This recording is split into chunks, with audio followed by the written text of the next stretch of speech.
And at the gate of the embassy, our hands met through the bars, as your whisper stilled my heart. No, they'll never catch me now. No, they'll never catch me. No, they cannot catch me now. We will escape somehow. Somehow.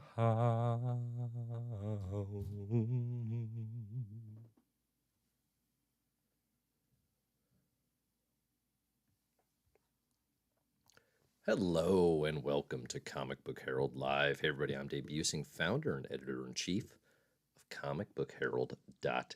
I was listening to a little The Bagman's Gambit by the Decemberists before the show. No reason. Listen, I think it's fair to say, I think if there's one thing we can all agree on at the start here, why is this so confrontational to begin? It's just me in a room. Why am I yelling at you? I don't know. All I want to say is I'm not crying. You're crying. Okay? I'm not the one who's crying. Okay? Listen, I'm making taco meat. There's a lot of onions being cut in this household. It rained a few days ago. Ground's still wet, right? I perspire regularly. Could just be sweat. That's all I'm saying.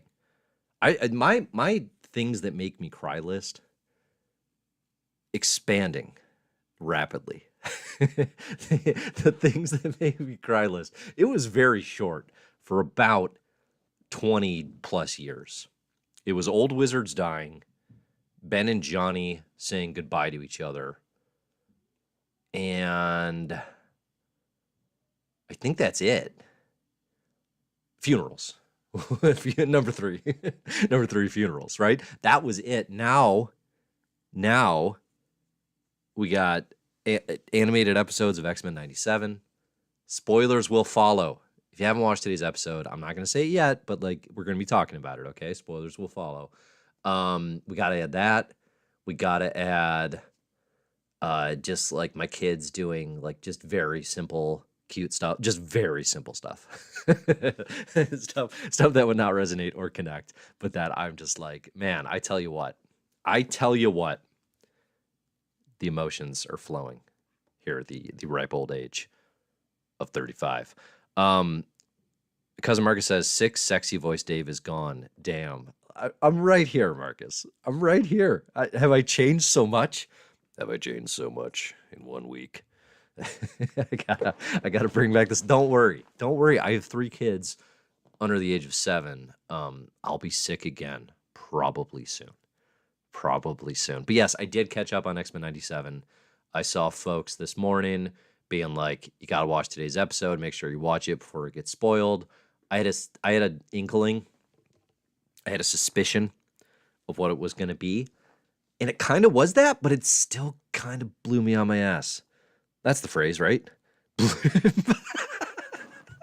Not knocked me on my ass. Not blew me away. It blew me on my ass. That's how good it was. I no regrets. Listen, this is why I live stream. It's because I don't need an editor. Everything I say is exactly what I mean. And that's what the X-Men 97 episode number 5 will blow you on your ass. That is a Comic Book Herald guarantee. Hey, did I even introduce myself? I'm Dave from Comic Book Herald, comicbookherald.com. Comic Book Herald YouTube channel. You can like, subscribe, share, all that fun stuff. We're definitely going to be talking about X-Men 97 today. We're going to be talking a little bit about the comics that came out today. I think we got Ultimate X-Men 2. We got Resurrection of Magneto 4. There was another Miss Marvel Mutant episode or issue. There was another issue of Wolverine, which Victor Laval would be a great Wolverine writer. I don't know that the man, it seems like more of his work is getting adapted into TV and maybe film and stuff, right? Devil and Silver is going to have some sort of series. There was The Changeling, I think, had an Apple series. I wish I could support The Changeling more. I wish I could be like, yes, I watched it. It's amazing. Like I said, I talked about the tears earlier, right? Like it's just, I'm going to be too emotional, and I know that. And I'm also, I get scared so easily. So I'm a scared little crybaby. It's how I'm introducing myself today. But yeah, like just put LaValle and Wolverine. Like if there's a number that would get him to do that, hit that number. Okay? That would be a great Wolverine run. All right. Let's see. Vasco says, oops, I'm about X-Men 97. I'm going to give like a hard spoiler warning before I say anything related to X-Men 97, okay? Just in case people are like, oh, you said spoiler. No, like really, like if you haven't seen it, you're gonna want to have seen it before you listen to this. I was skeptical of that myself, and I think it's true. Okay, I think it's true. Getting your questions, getting your thoughts here in the chat, and we definitely will address. I didn't think X-Men 97 had that in it, and I'm going to talk about how my perception of it has changed over the course of 5 episodes. Okay, so we're going to dig into that. I think otherwise, though, right? There was some X-Men news, comics wise, right? They officially announced, the X-Force series and what the premise is going to be. I think we got a creative team announced. It's Jeffrey Thorne and Marcus To, who did a bunch of Excalibur stuff with Tini Howard early in the Krakoa age. I don't know Thorne stuff. I don't know Thorne stuff at all, so I can't. That moves my needle in no direction. They also announced a Phoenix book today that is going to be written by Stephanie Phillips, who I like a lot. The Butcher of Paris was a really good 5-issue kind of historical serial killer thing from a couple of years ago. I think that was a Dark Horse, and Stephanie Phillips has written some good comics since then. So in good hands, I definitely I have like no excitement for the post-Krakoa era, I think, just being frank. And it's not a reflection of, and I think I said this at the time, it's not really a reflection of any like the creatives that it's not like, oh, I'm out on X, Y, and Z. I like some Gail Simone stuff. I like a lot of Jed McKay stuff, right? It's not, yeah, Ewing can do cool stuff, also from Chicago. Huge credit for that. I don't have any excitement. Like I put all my chips and all my excitement into the premise and the vision and just my own, at that point, already like decade-long fandom of Hickman, right? Into X-Men, like the House Powers era, this Krakoa era. To me, this feels like a really hard jumping off point, honestly. I think like any Marvel book, if word on the street and if I read stuff and it's like, oh, this is pretty cool, right? This is uniquely interesting. There's a vision here that doesn't just feel like, recycled custodial type comics, then like, yeah, I'll hop back in. Absolutely. I'm not like, oh, I won't read X-Men anymore. I'll be reading Ultimate X-Men. I'll tell you that. We're going to get there. But it's just like, I don't know. Like, why would you be, unless you didn't like Krakoa, unless you were like one of those like very angry people who was just like, this isn't my X-Men, I'm out. Right. I don't know why you'd be excited about this era at all. And I think some of that is just like, well, a single issue hasn't come out. It's like, yeah, but like even before House and Power started, there was just the weird vibe tease, right? Of Hickman being like, when you have two forces that are equal but opposite, blah, blah, blah, human versus evolution, right? But it's just like you gave a vibe. And then within a single issue, it was like, oh, like there's this event kicking this thing off. That's exciting. I need vision. I need some sort of center and narrative substance to it all. And until I know what that is, I don't know how I can get excited for it. I'm not mad about it. I'm not angry about it. I think this is the right time to end Krakoa. But it's, it's going to take some doing for me to be like, I'm back in on X-Men. But you know what? I kind of felt that way about X-Men 97. At the start of X-Men 97, I was like, I think I was the negative voice. I wasn't trying to be like negative about it. I had a fine time, right? But I think compared to everyone's excitement about X-Men 97 being back in those first 2 episodes, I was kind of like, yeah, I feel like I'm being pandered to. Like I feel like I'm being marketed to. And I just felt like there were, more interesting ways to spend my time and to be entertained. And then I watched the episode today and I'm like, you know what? Listen, it takes a lot for me to say, actually doesn't, but, for me to admit here live on the air that I was wrong about X-Men 97, that's how I feel today. Definitely. That's how I feel today. By the end of episode 9, this first season, will I be sitting here saying, I was dead wrong? I missed it. I missed what everybody else was feeling. I missed what LeBron James was celebrating about X-Men 97 in those first 2 episodes. That's possible, right? I'll own that. If it's true, definitely after today's episode, that's how I felt. That's how I felt. I was like, oh, I missed what this show can be as a show that knows its audience grew up on this and has grown up. And now this is a show for those people. This isn't for new kids, right? Maybe you can share this with your teenagers with a certain level of maturity, but it's like, I've joked on here a few times how, my kids don't want to watch this with me and how disappointed I was by that. I would have felt like I needed to be taken away if I watched today's episode with my kids. I would have called the FBI on myself. I showed him episode 5 of X-Men 97. You got to come do something. It's irresponsible of you not to do something about that, right? I'm glad they're not watching with me. X-Men 97 at this point is just Invincible for X-Men, right? Like it's just Amazon Prime Invincible. That is the tone. That is the audience that this is going for. It is an adaptation of generally known things, but with a modernized spin.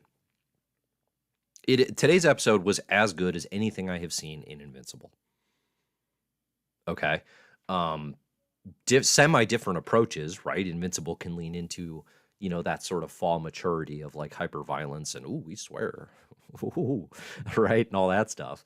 But today's episode of X-Men 97, as good as anything that's happened in Invincible. Okay. And I say that as the guy who has to defend Invincible on the regular, on Convincible, the spinoff of My Marvelous Year podcast, where I have to defend to Zach and Charlotte Invincible being inside my top 100, at one point my top 50 best comics of all time. It's tough. I tell you what, it's tough to look back at like your rankings of things like a decade ago. I think it's a thing we probably all know innately, but generally most of us are not obsessive enough or nerdy enough to like document that stuff. And then even worse, to document it publicly, right? Like, so my best comics of all time list on CBH is obviously well regarded and the single best comics of all time list you can find. But it's also like, it's of a moment at times, right? Like when I put it together the first time, circa 2015, 2016, I had only read so much, and Invincible hit a certain way getting into comics that like it doesn't now, right? Like perspectives change, you age, things feel different. Your favorite album when you were 14 is probably not your favorite album when you're 24, when you're 34, and I can't even imagine being older than that. So it's like that is something that is not weird, but it is strange then to have to go in and be like, I'm going to defend Invincible now. And I've just, I've moved on. Generally. There's still great stuff. Like Dinosaurus. If you don't know about Dinosaurus, keep watching Invincible, because Dinosaurus is probably the best character creation in comics since 2010. I'm not sure it's close. There's some great stuff in there. Okay, enough about Invincible. Enough. The point is X-Men 97 was really good today. So let's talk about that, because it won me over and it made me feel things, and I did not expect to get as emotional watching an episode of X-Men 97 that I did. Okay, I did not see that coming, and it happened. It happened all the same. So all right, let's see. What are the people? Okay, here it is. Here's the hard line in the stance. Spoiler warning. We're sponsored today by Vague Beer. You can get Vague Beer at any Walmart, usually for about $1 and change a bottle. Might be different by you, but Vague Beer goes down smooth and goes well with pretzels and a pairing of X-Men 97. Okay, let's talk. Let's see, Bird Nerd says, I literally cried twice. Hard line in the stance. Spoilers will follow. We're talking X-Men 97. Okay? That was so good. That was so good. Okay. I talked big picture how... So, like, I first thing I had to do is I hadn't watched anything since the premiere. Okay? I hadn't watched anything for since the first 2 episodes. I watched episode 3, which is them doing Inferno in 35 minutes. And pretty nonplussed with that. It's kind of wild. The most interesting thing to me on like a big picture level is it is very interesting to see them accelerating their way through like the canonicalized good stuff. You know, like it would not have been hugely surprising if Inferno had been a whole season burn. Right? It would not have been especially surprising if Inferno was like in the background this whole season. Certainly multiple episodes. Could have been way more of an event, I think. It was one episode. It was done in 35 minutes. And like reasonably well, I think. But also like Inferno's a big deal. So it's interesting to see creatively what they're deciding is worthy of like a lot of focus. And I guess also too, it gives an indication here of like, well, how fast are they just going to do this? Like how fast are they going to burn through material? Because X-Men Animated is, I mean, obviously the MCU is reliant on adaptation, but it is not wholly devoted. There is a little bit of liberty and freedom. Captain America, the Winter Soldier, like the rendition in the MCU, does have its own spy thriller, sort of like side that is, it's inspired by the Brubaker-Epting stuff, and that is there pretty directly, but it's got its own narrative. It's got its own weight, right? And I think it's part of what makes that movie so fun, even if you know the story already.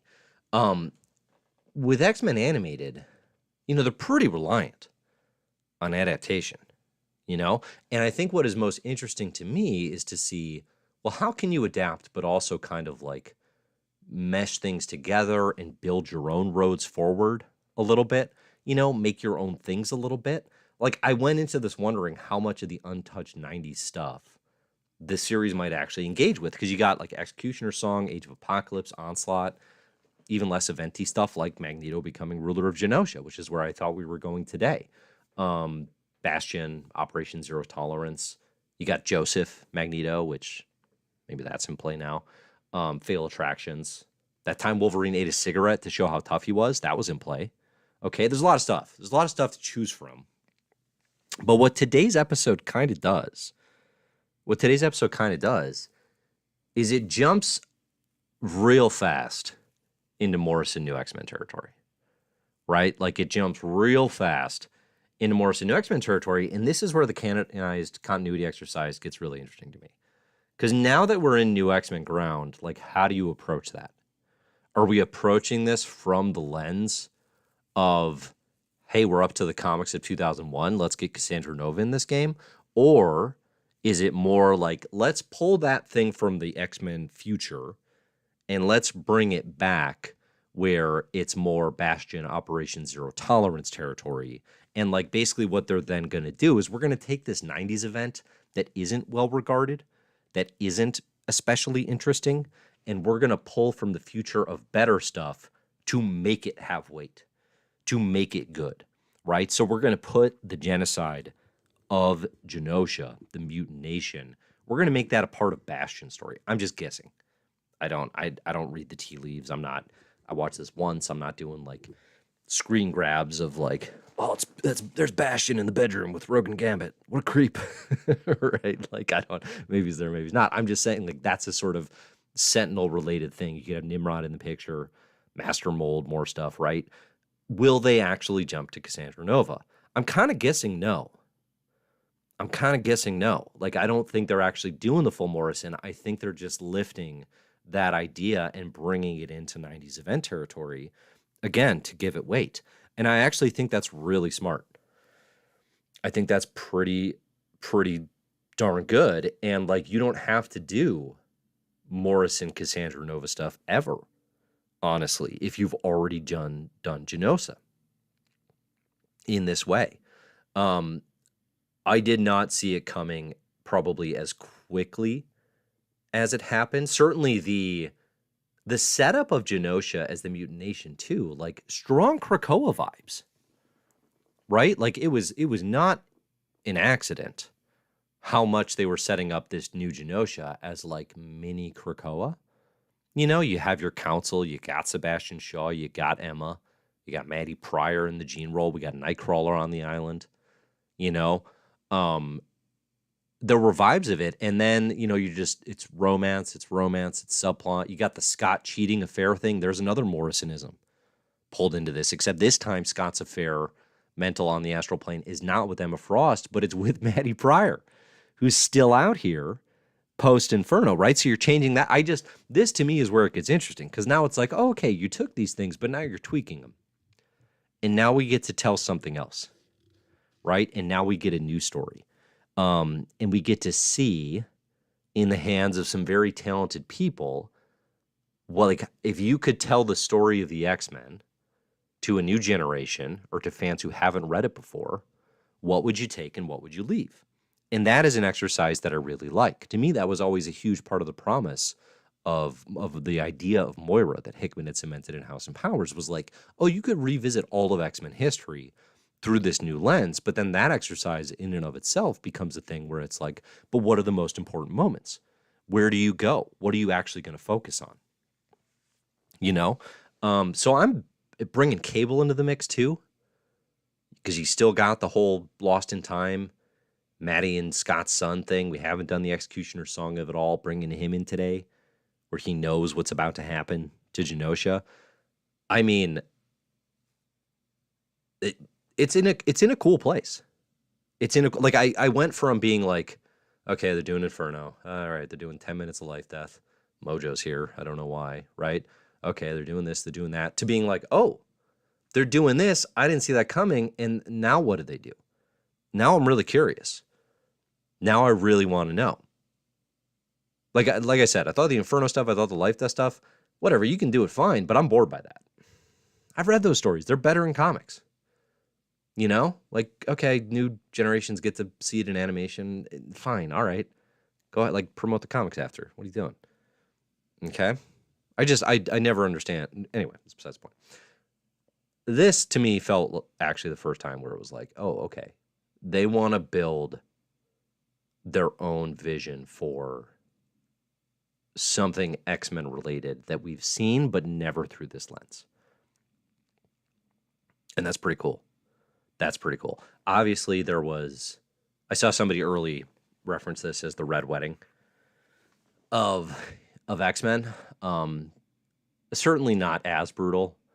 I think there's still a fair amount of like, how hard did they commit? That is in the back of my mind. This is superhero comics.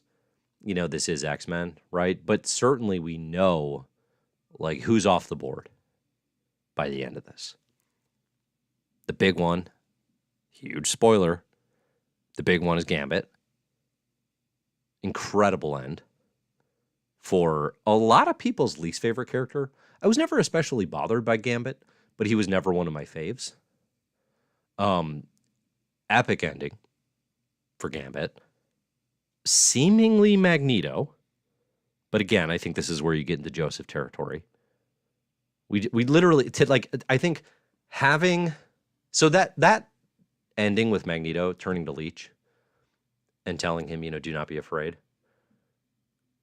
that hit me harder than Gambit dying, actually, on an emotional level. So I think that was extremely effective. But it's also Magneto, and Resurrection of Magneto #4 came out today.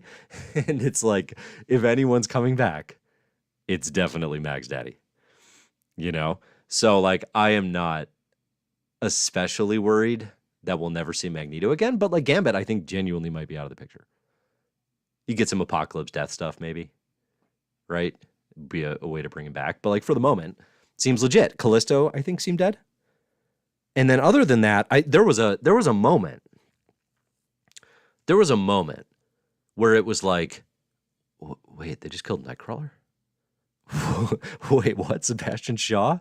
And like there was just bodies and no one's moving. But I don't think all those people were actually dead. You know?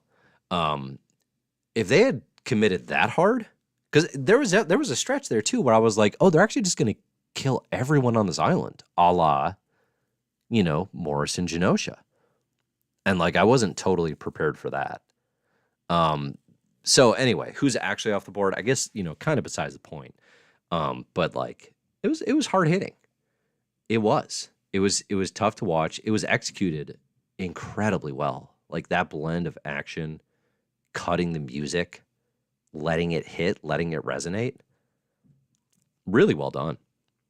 I did not expect it to be that good. It seemed like Banshee died. I'm seeing Jordan point out here. Where was Moira during all of this? Great question. Found myself asking. Right? Could Moira be the betrayer? Do we have a turn to evil robot Moira here early?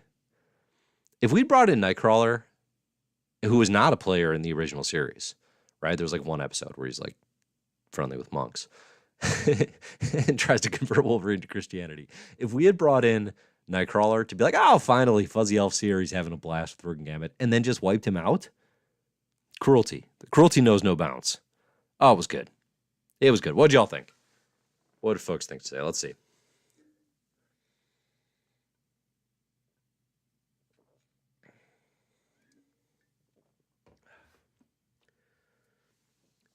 Bird Nerd says, no, Callisto's eyes moved when she was laying down. See, I interpreted that as like her eyes like contracted, like she was dead. Is that a thing? Like when rigor mortis sets in, do your pupils get tiny? I'm not a doctor. I'm just a doctor of comics. Let's see, Bird Nerd is saying Marrow died also. That's news to me.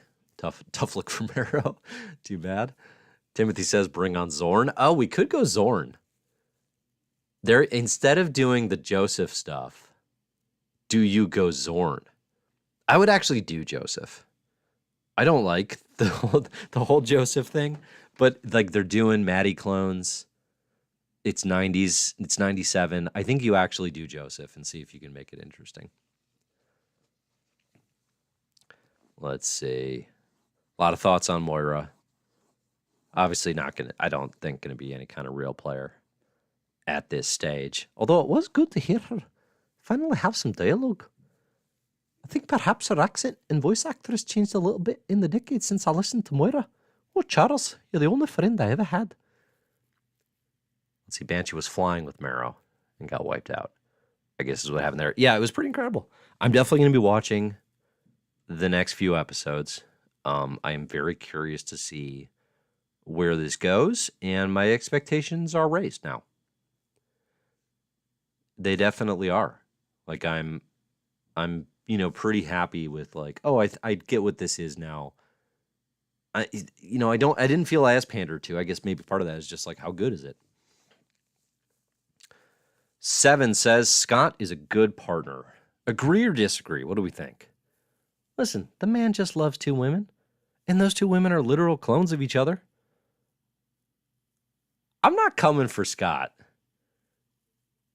in any way, okay? Because the thought of like the loss of a newborn son,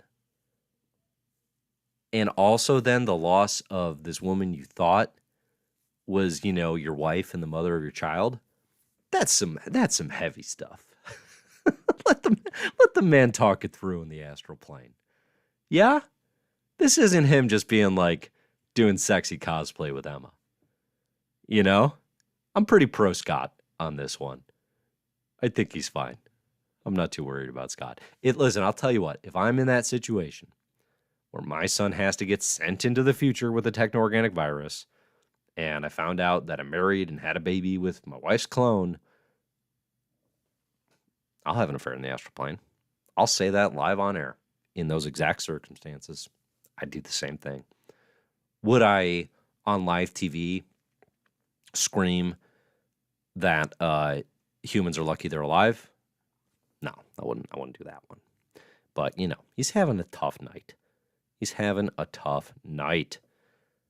All right. I can't believe they didn't call me to do Moira. I am a little offended by that. I appreciate Like when they can bring some of these professional voice actors back, folks who were involved with the original 90s animated series. But like it's a little offensive that I didn't at least get a call. Maybe the email went to junk. I should check before I say anything. The email sometimes goes to junk. But if they didn't actually contact me and my agent to do Moira, that's on them. And I don't know. I mean, you tell me here in the chat. I'm just listening. I'm just going to read what you say. Whose Moira was better? Moira on the show today? Or yours truly? Oh, Charles. Okay. What else do we got? Anything interesting? Any additional thoughts? I mean, this is definitely the first time, too, where I'm like, oh, I could see how you get into theories. I could see how you'd start doing the prognosticating and theorizing that I always wanted to do with the Krakoa era, with X-Men 97. Like, it's getting there. I'm not there yet. All right, we're going to talk about some comics. Getting your questions, getting your thoughts here on 97. I saw a few people say, like, oh, Glob was in it. Thank goodness. Settle down. Settle down with that Glob love. Man set himself on fire and tried to raise school children. How quickly you've forgotten. How quickly you've forgotten. Who was I most excited to see? Nightcrawler, for sure, number one. Pixie got a lot of airtime. Leech, I'm always here for Leech.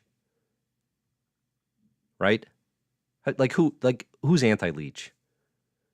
Right? You gotta be a monster. Gotta be a monster not to support Leech. Let's see, Jordan says, can you do an impression of Robot Moira? Ooh. Never tried that before. You dirty mutants. I'll see y'all burn in hell. It's the same voice, but you're just mad at mutants. Same voice. Nero says you're the better, more authentic Moira voice. Thank you. Thank you. That's all I was. Let's see. Adamasao says it feels more like Grant Morrison than Moira. All I'm saying is, the Matrix took all their ideas from Invincible. Or from my comic, The Invisibles. Choked on that one a little bit. Listen, is Alan Moore that good of a comic book writer? We have to ask the question. Am I doing Moira or Grant Morrison? I don't know. Are we just doing accent work today? I will happily take a gig. I will play Grant Morrison in the X-Men 97 animation. All right, let's talk comics.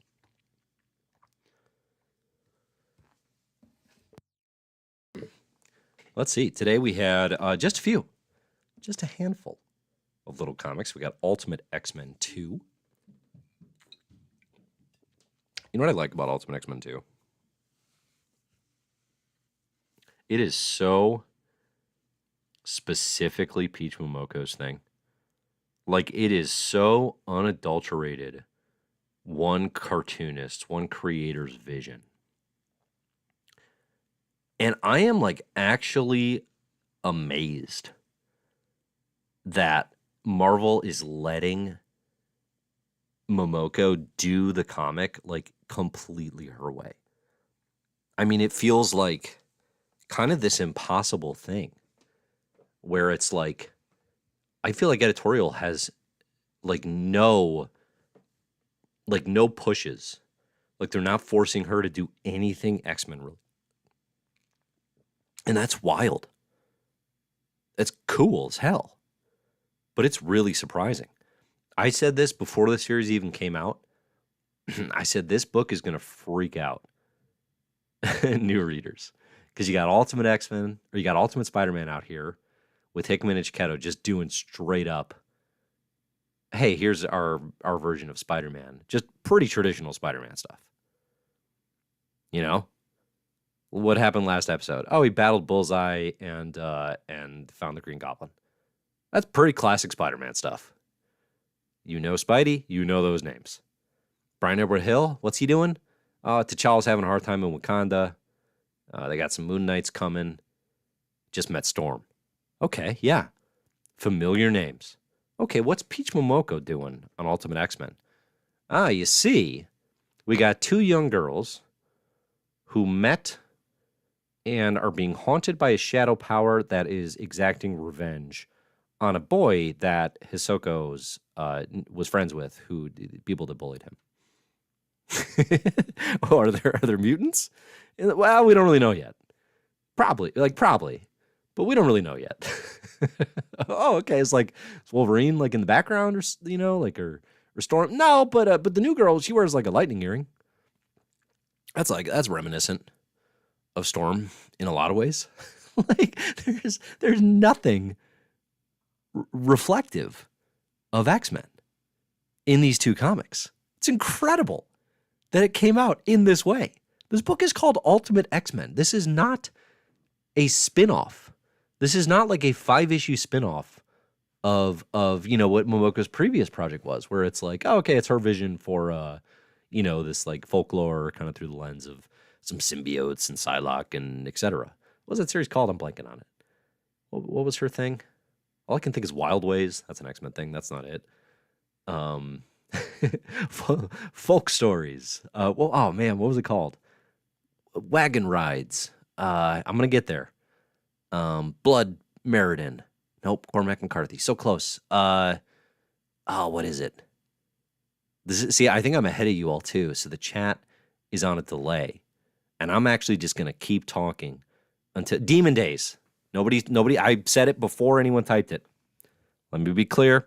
Let the record show that it only took me 3 minutes to remember that Momoko's well-regarded Marvel series was called Demon Days. Like, this is just Demon Days. As far as just complete freedom to do your own thing. It's preposterous. How did you get this much power? It's incredible. I'm not even bothered. If someone's like, I don't know what's happening, I don't see my X-Men, and they're I'm gleefully giggling at that. That's amazing. They put out and it's not what the rest of the Ultimate line is doing. It's so cool that they're letting her do that on Ultimate X-Men. That's not what the rest of the Ultimate line is at all. It's pretty traditional, familiar stuff.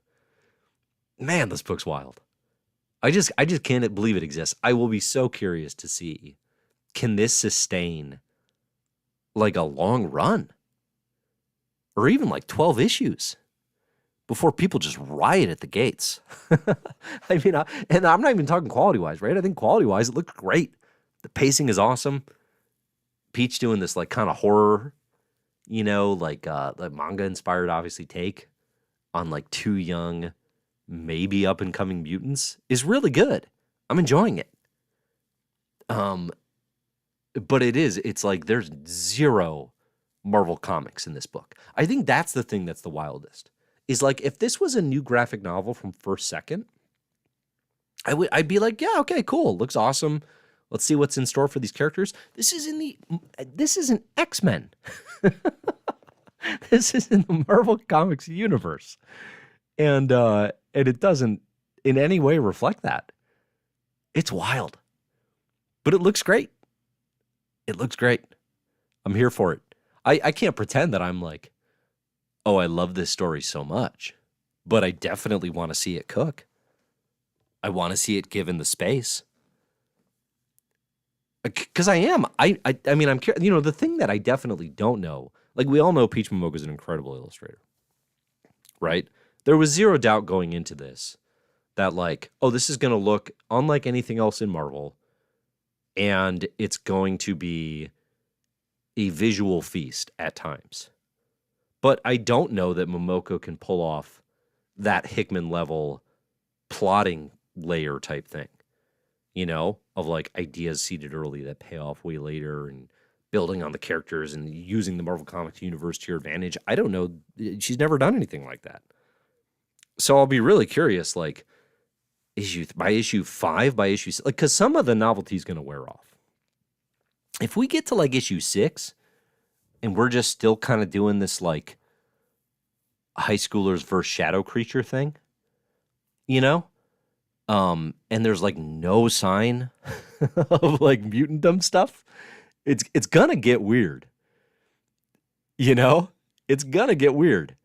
At some point it is you did call it X-Men. You might want to X a little.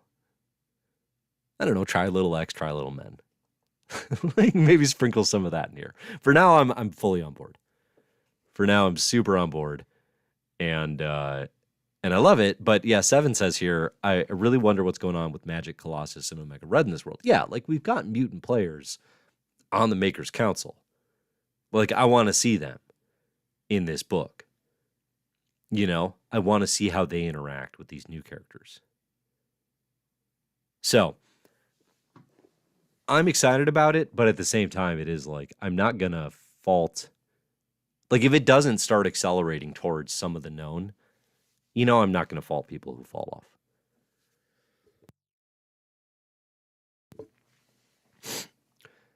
All right. That's Ultimate X-Men. Resurrection Magneto also concluded today. Honestly, this one just felt kind of bittersweet for me. There's some cool Magneto moments. But generally for me, it's just like, all right, it's like, you know, it's Al Ewing's last hurrah with X-Men. And what's especially weird about Resurrection and Magneto is like, listen, Al Ewing's a company man.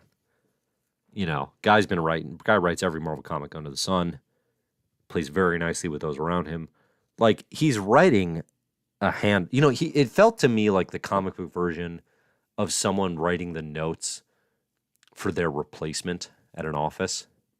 You know, like you put in your 2 weeks, you got like 4 days to go, and you're like, oh, like here's how you do this job. Like that's what Resurrection Magneto 4 felt like to me. With someone being like, all right, here's how you can use Magneto going forward. Incredibly professional of Al to leave that behind. But it is just like, like that era's over. That's too bad because it was hot when it was cooking. X-Men Red, Ewing's Storm, Ewing's Magneto, best in the game. Best in the game. You know? But that time has come to an end. As a whole, Resurrection Magneto was fairly strong, but it definitely did not. Like, I would have rather had more X-Men Red, you know, and have this be kind of a plot within it. Like, it definitely was not a book that I'm not going to be telling people, like, oh, you got to read this miniseries. You know, it'll be a nice tail end to the Al Ewing X-Men Omnibus, the custom-bound X-Men Omnibus that you're going to have to put together between Sword and X-Men Red and now this. You know, I do think Ewing goes on top of the Krakoa era, having delivered the best stuff over the longest period of time. Because Sword starts probably circa, 2000... Does it start during the pandemic? Or is it 2021? Now I can't remember. But either way, you know, Gillen came in later. It must have been 2020, because I think Gillen came in 2021. I can't remember. What is time? But either way, I mean, who had a better run in the Krakoa era than Ewing? Over, like, if you're just doing bang for your buck over the longest period of time. You know? Like, your competitors would be like Duggan, Percy, probably Howard. I guess she was on those miniseries pretty deep into the game. Gillen kind of came in too late, and I think Hickman left too early. You know? I think those are your competitors. So shouts to Al for some great X-Men comics. You can't rule out that he's going to be doing an X-book during this new era. Like, he writes all the Marvel things. So, like, when there's an open... And, like, Marvel cycles through these kind of same types of creators. And writers, especially. You know, it's a real rarity when they go outside of kind of the known 10 to 12 that they use. So, like, there's a good chance Al comes back to this new era of X-Men. But it's, you know, it's not going to hit the same. All right. Getting your questions. Getting your thoughts. I don't have any other comics thoughts today. At least on the new releases. Those are the only two that I thought justified any kind of conversation. Aside from my take that Victor LaValle should be writing Wolverine.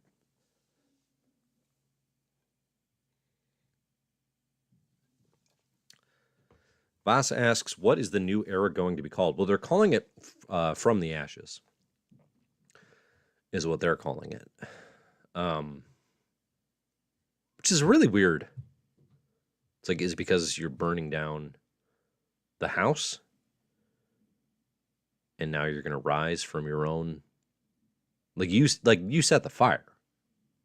This was not done to you. It's like Marvel, Brevoort. We all saw you lit the match.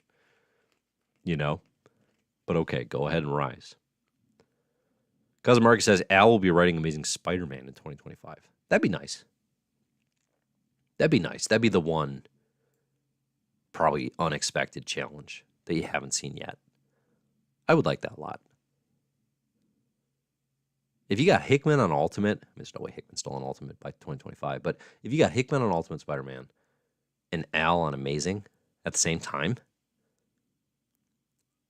finally it'll be time for the Spider fans. Spider fans have not had their time. X-Men fans got our time, right? 2019 through... When would you say... I guess when Hickman left. I was going to say, when would you say the X-Men train fell off the tracks? When Hickman left. But it's like, 2 years plus pandemic? It is a little bit like the Cubs World Series, where it's like, okay, you got what you wanted, but now we're living in the dark universe. It was like, okay, X-Men fans, you got what you wanted, but now there's a plague. Little monkey's paw. Is that how monkey's paws work? I don't know. I never saw that movie. Yeah, Al on Amazing would be a nice fit. Because everyone says, oh, Al on Fast Forward. Too obvious. I want to see Al Ewing on Spider-Man. What could he do? I got some interviews coming up in the comic space. I'm thinking I might try to turn these live streams into live interviews on occasion when I've got guests. The only challenge I have, and I'll tell you what, I got a big one already. Might be next week, might be the following. But you're going to be surprised how big it is. Listen, that's not the first time I've said that. It will be the last time after I get shut down here. But I actually, you will not guess it here in the chat, and you will be surprised by how big the interview is. Okay? But my challenge now is, so I started setting this up, and I'm like, you know what? What am I doing? I'm just going to start, two birds, one stone. We're just going to do the interviews live on the live stream. Then my live stream is covered, and I've got an interview, recorded. But I don't, getting a person onto the live stream is oddly difficult. And the ways I've done it in the past has been through Skype. But some folks are very particular or just kind of weirded out if you insist on a certain meet. A lot of folks just want to use Zoom. Zoom definitely became just a lot of and Mark Wade in particular was I will only record with you on Zoom. And I was like, Mark, my friend, we can do that. Okay. But I use a third party thing for all the interviews I've done in the past, and that doesn't stream well. How do I get Zoom onto a live stream? Somebody technically savvy, write me, dave@comicbookherald.com, how to do that so that I don't have to confuse people. I should be able to use Skype, right? I think I can use Skype, but then I'm always worried, well, what if they don't want to use Skype? What if they don't have a Skype? Now what do I do? I don't know. I don't like technical challenges, as perhaps you can tell. Jordan asks, is it LeBron? Close. Voss, is it going to be The Rock? No, he was coming on, and I disinvited him. I was like, oh, you're wrestling now? You're a wrestler? I thought you were a prestigious actor. Earth 905 asks, Kate's would be interesting. I hope Donnie's doing well. Recovering from really difficult injury, it sounds like. Cousin Marcus says Alan Moore finally answered the telegram. It was actually a pentagram that I lit on fire and then spoke into. But I did hear back. David, it's good to hear from you. I'm not doing any interviews at this time. You can watch my masterclass if you'd like to understand my thoughts on comic books. And I've just been boxed and cursed for doing that impression. Nobody except me says Dave interviews Wolverine. I bet I could get Hugh Jackman. I bet I could do that. Justin says I would blank my pants if Alan Moore pulled up to the live stream. Yeah, me too. I'm not. I'm not hugely intimidated by interviews anymore. You know, I get a little bit nervous before anyone. But you know, I think with generally with exceptions, I'm not too intimidated. If Alan Moore pulled up, I would be really scared. I found out I'm going to be working with Popverse at C2E2 at the end of this month. If you're going to be at C2E2, you probably come say hi. And there's an opportunity there potentially to interview somebody who I'm like, actually, like the thought of it makes me sweat. Like the thought of it makes me real nervous. Okay, but there aren't that many names.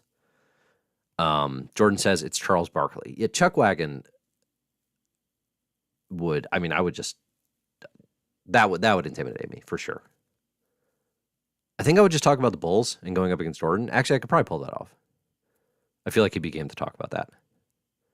Voss says that it's got to be like Glenn Powell. Yeah, it's got to be. I got Glenn Powell and Sydney Sweeney. They're on next week. Really looking forward to it. Let's see. Bird Nerd says, get Ewing. I would love to have Al Ewing. I tried. During the Krakow era, if anyone was involved with X-Men, I tried to get them on. Like everyone you saw on the Comic Book Herald interviews and like on the channel doing interviews, Cy Spurrier, Kieran Gillen, Victor Laval, like those are the people who spoke to me. It was not for lack of trying anywhere else. I promise you that. All right, final questions, final thoughts. Then we do this.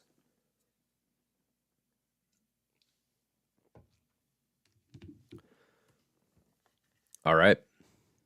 Good job, everybody. Good job today. Let's do a quick little thing I like to call my favorite graphic novels of March 2024. Oh, look at that. Look at that. We were talking about this last week. Do I actually like The Immortal Thor? It turns out I do.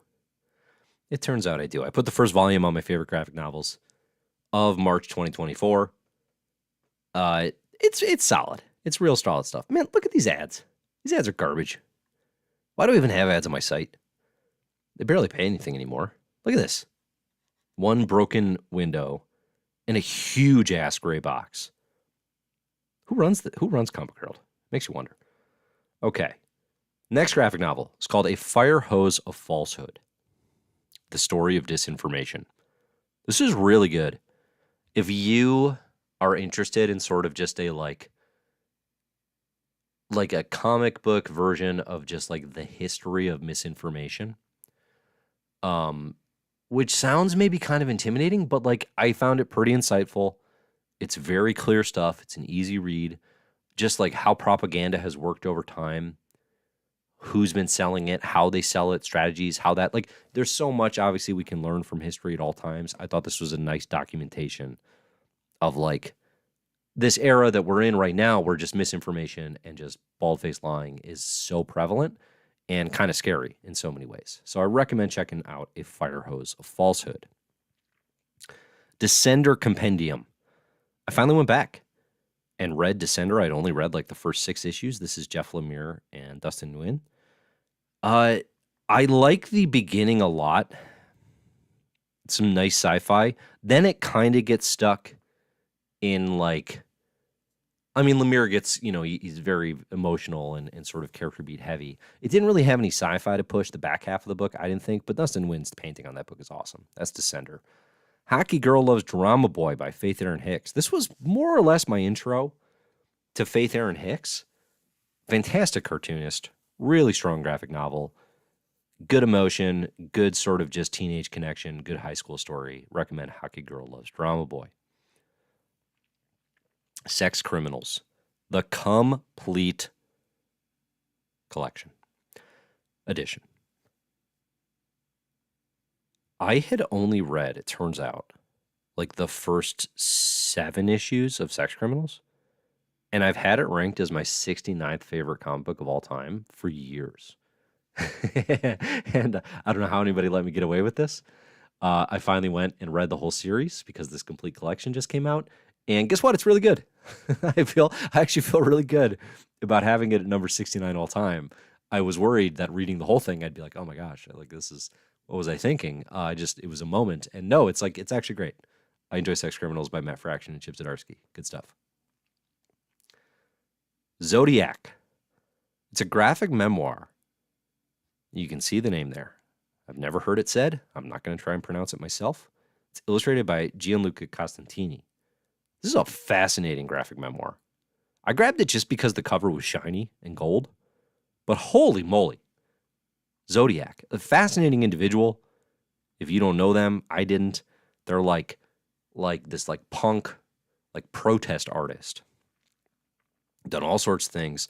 And it's like a little bit the story of their life, but mostly it's like musings on art and like philosophy, ways of understanding the world. Really fascinating graphic novel. Check out Zodiac, one of the better memoirs I've read. Speaking of great memoirs, Feeding Ghosts by Tessa Hulse. This is a graphic memoir. It was not on my radar. I saw it available at the library, and I grabbed it. This book is like off the charts ambitious. Off the charts ambitious. Okay? It is a document of like Chinese history, immigrant experience, mental health, trauma, in like 3 generations of Tessa Hulse's family, her mother and her grandmother who escaped Mao's China for Hong Kong and then wrote her own memoir that was fictional kind of like tale of her escape, or semi-fictional, semi-autobiographical. And they have that document to go off too. It's a heavy book, both in subject matter and also just like it's big and it's dense. But like the illustration in this is fascinating. If it was pared down like 75 pages, which is like super rude to say out loud, I realize as I'm doing it, but it would be like a knockout as is. It's just like, holy, like I'm so blown away by the effort of this book. And it's fascinating. So that's Feeding Ghosts, a graphic memoir. And then my favorite of this stretch is The Gulf by Adam D'Souza. Wrote the webcomic Blind Alley, which got some attention way back when. The Gulf is kind of like a classic, like teenagers out in the world trying to find their way. They're trying to find like a, what do you call it? Like a commune. They can get away from it all and not go to college, not play by the rules of capitalism and all this stuff. They're Canadian. It's really good. It's funny. It's emotional. The pacing, the cartooning is all incredibly well told. The Gulf is one of my faves, definitely of the year. It's going to be a lot of best of the year lists, I suspect. And then I guess my actual favorite of the month was my guy, W. Maxwell Prince, with a rotating cast of some of the best artists in comics, Swan Songs. If you listen to this at all, you know I love Ice Cream Man. Swan Songs is kind of a spinoff of that. The 6th issue is actually a crossover with Ice Cream Man. But it's Swan Songs is each issue is a story of an ending.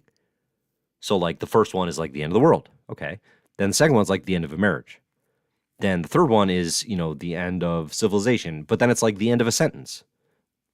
The end of ennui. I think is one of them. It's adventurous. It's ambitious. It's experimental. Like I said, you have some of the best artists in all of comics doing this. If you don't believe me, read the second issue. The second issue of Swan Songs is the end of a marriage, but they go through all these like they're at one point they're like, samurais fighting, ending their marriage. Like it's incredibly smart stuff. Incredibly smart stuff. That's Swan Songs. There you go. Those are my favorite comics. Oh wait, there's more. Mobilis, My Life with Captain Nemo. Okay, this actually came out last year, but I finally read the hardcover. This one's by Juni Ba, and this book's just an absolute knockout. If you don't, I'll tell you what. I'm not going to demand that you buy a lot of comics, but you got to own this one. You're going to want to see it in person. All right. We did it. Good job, Brady. X-Men 97's good. Ultimate X-Men's good. Comics are good. What a day. What a day. Thanks, everybody, for listening. Enjoy the comics.